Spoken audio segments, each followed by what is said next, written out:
Dia 123, Juízes, capítulo 17 ao capítulo 18, versículo 31. Havia um homem da região montanhosa de Efraim, cujo nome era Mica. Ele disse à sua mãe: As 1.100 moedas de prata que lhe foram roubadas, e a respeito das quais a senhora me falou e proferiu maldições, eis que esse dinheiro está comigo, eu o peguei. Então a mãe lhe disse: Que o Senhor o abençoe, meu filho. Assim, ele devolveu as 1.100 moedas de prata à sua mãe, que disse: Da minha parte, dedico esta prata ao Senhor Deus, a favor de meu filho. Será usada para fazer uma imagem de escultura e uma de fundição. Por isso, agora eu devolvo esta prata a você. Porém, o filho devolveu a prata à sua mãe, que pegou 200 moedas de prata e as deu a um ourives, o qual fez delas uma imagem de escultura e uma de fundição. E a imagem ficou na casa de Mica. E assim, este homem, Mica, veio a ter um santuário, fez uma estola sacerdotal, alguns ídolos do lar e consagrou um de seus filhos para ser o sacerdote. Naqueles dias, não havia rei em Israel, cada um fazia o que achava mais certo. Havia um jovem de Belém de Judá, da tribo de Judá, que era levita e estrangeiro naquele lugar. Esse homem partiu da cidade de Belém de Judá em busca de outro lugar para morar. E assim, seguindo seu caminho, chegou à região montanhosa de Efraim, até a casa de Mica. E Mica lhe perguntou: De onde você vem? Ele respondeu: Sou levita de Belém de Judá e estou procurando um lugar para morar. Então Mica disse: Fique comigo, como meu conselheiro e sacerdote. Eu lhe darei 10 moedas de prata por ano, a roupa e o sustento. O levita entrou e consentiu em ficar com aquele homem. E o jovem era para ele como um de seus filhos. Mica consagrou o jovem levita, que passou a ser o seu sacerdote, e o jovem ficou na casa de Mica. Então Mica disse: Agora sei que o Senhor me fará bem, porque tenho um levita como sacerdote. Naqueles dias não havia rei em Israel, e a tribo dos Danitas estava procurando um território para morar, porque até aquele dia não tinha recebido herança entre as tribos de Israel.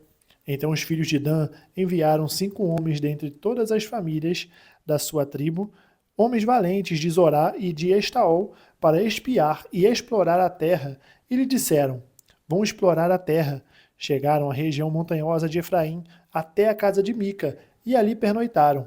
Quando se aproximaram da casa de Mica, reconheceram a voz do jovem levita. Chegaram perto dele e lhe perguntaram: Quem trouxe você para cá? O que você está fazendo aqui? E o que prende você a este lugar? Ele respondeu: Assim e assim Mica fez comigo. Ele me contratou e eu me tornei o sacerdote dele. E eles lhe disseram: Então, por favor, consulte a Deus para que saibamos se o caminho que seguimos irá prosperar. O sacerdote respondeu: Vão em paz, o caminho de vocês está sobre as vistas do Senhor. Os 5 homens partiram e chegaram a Laís.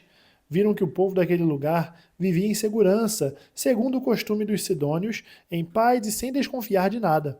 Nenhuma autoridade havia que por qualquer coisa os oprimisse. Moravam longe dos sidônios e não tinham contato com outros povos. Então os 5 homens voltaram a seus irmãos em Zorá e Estaol, e esses irmãos lhes perguntaram: E então, o que nos dizem?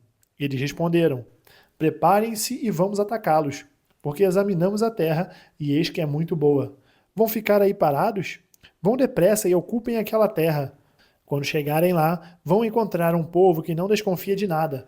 A terra é ampla e Deus a está entregando nas mãos de vocês. É um lugar em que não falta nada do que existe na terra. Então partiram dali, do meio da tribo dos Danitas, de Zorá e de Estaol, 600 homens armados com suas armas de guerra. Subiram e acamparam em Kiriat Jearim, em Judá. Por isso aquele lugar é chamado de Maané-Dan até o dia de hoje. Fica a oeste de Kiriat Jearim. Dali foram para a região montanhosa de Efraim e chegaram à casa de Mica.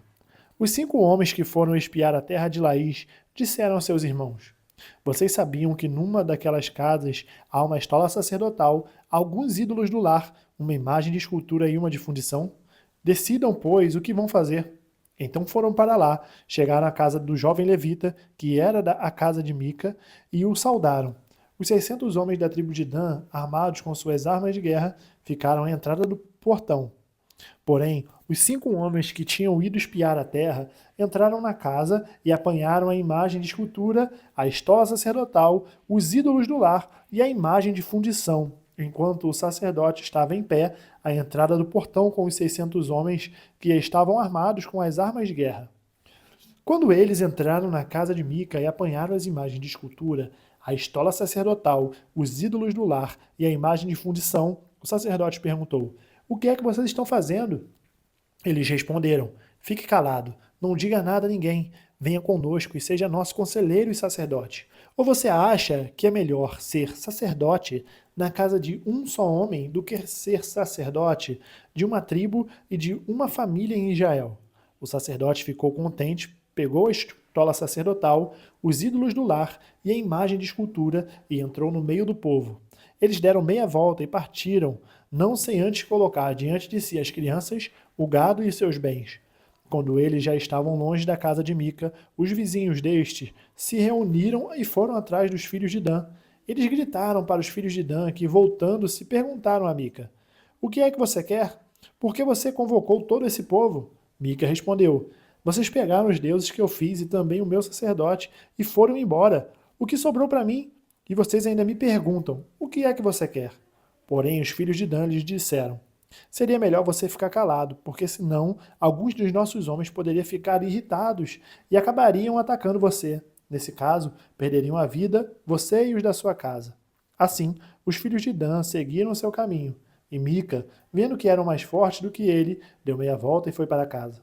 Os homens de Dan levaram as coisas que Mica havia feito e também o sacerdote dele, e foram a Laís, a um povo que vivia em paz e sem desconfiar de nada.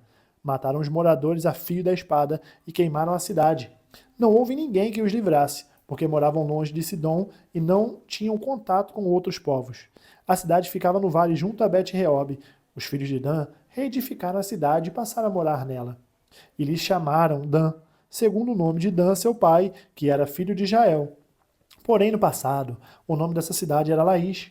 Os filhos de Dan levantaram para si aquela imagem de escultura, e Jonatas, filho de Gerson e neto de Moisés, ele e seus filhos foram sacerdotes da tribo dos Danitas, até o dia do cativeiro do povo. Assim, pois, a imagem de escultura feita por Mica ficou entre eles durante todo o tempo em que a casa de Deus esteve em Siló.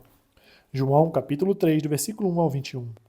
Havia entre os fariseus um homem chamado Nicodemos, um dos principais dos judeus. Este, de noite, foi até Jesus e lhe disse: "Rabi, sabemos que o Senhor é mestre vindo da parte de Deus, porque ninguém pode fazer estes sinais que o Senhor faz se Deus não estiver com ele." Jesus respondeu: em verdade lhes digo que se alguém não nascer de novo, não pode ver o reino de Deus." Nicodemos perguntou: "Como pode um homem nascer sendo velho? Será que pode voltar ao ventre materno e nascer uma segunda vez?"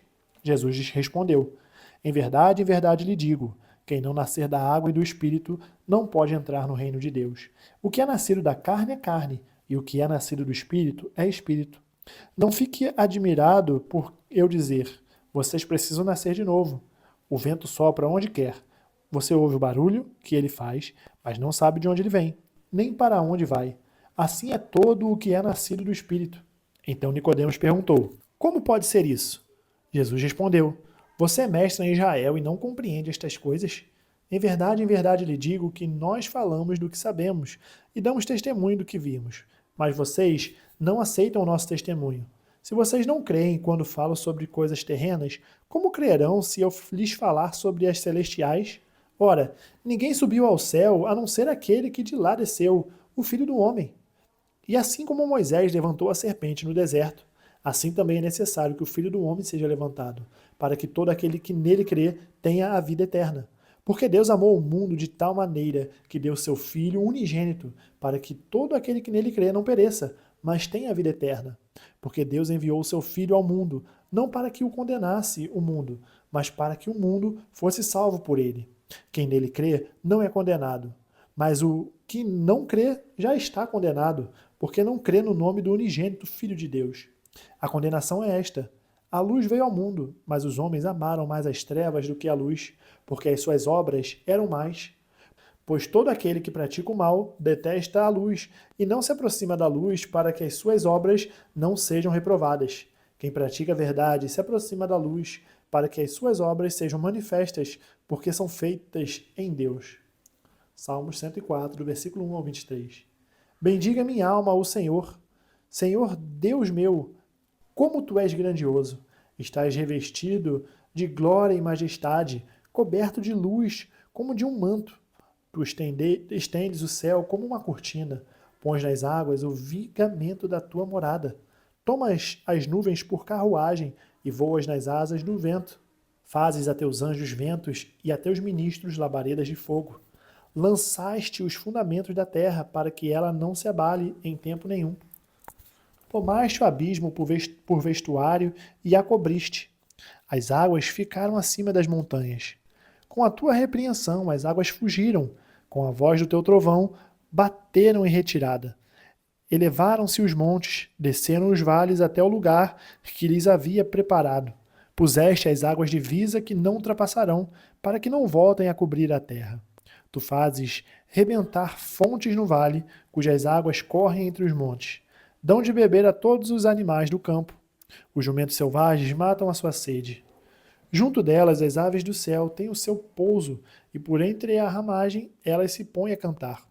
Do alto da tua morada, regas os montes, a terra farta-se do fruto de tuas obras. Fazes crescer a relva para os animais, e as plantas que o ser humano cultiva para que da terra tire o seu alimento. O vinho que alegra o coração, o azeite que lhe dá brilho ao rosto, e o pão que lhe sustém as forças. São saciadas as árvores do Senhor e os cedros do Líbano que ele plantou, em que as aves fazem os seus ninhos. Quanto à cegonha, a sua casa é nos ciprestes. Os altos montes são das cabras monteses. As rochas, o refúgio dos arganazes. Fez a lua para marcar o tempo. O sol conhece a hora de se pôr. Envias as trevas e vem a noite, na qual vagueiam os animais da selva. Os leãozinhos rugem pela presa e buscam de Deus o sustento. Em vindo o sol, eles se recolhem e se acomodam nos seus covis. Então as pessoas saem para o seu rebanho e para o seu serviço até a tarde. Provérbios capítulo 14, do versículo 20 ao 21.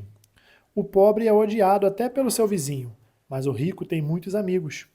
Quem despreza o seu vizinho peca, mas o que se compadece dos pobres é feliz. Terminamos o dia 123, nós nos vemos amanhã no dia 124. Até mais.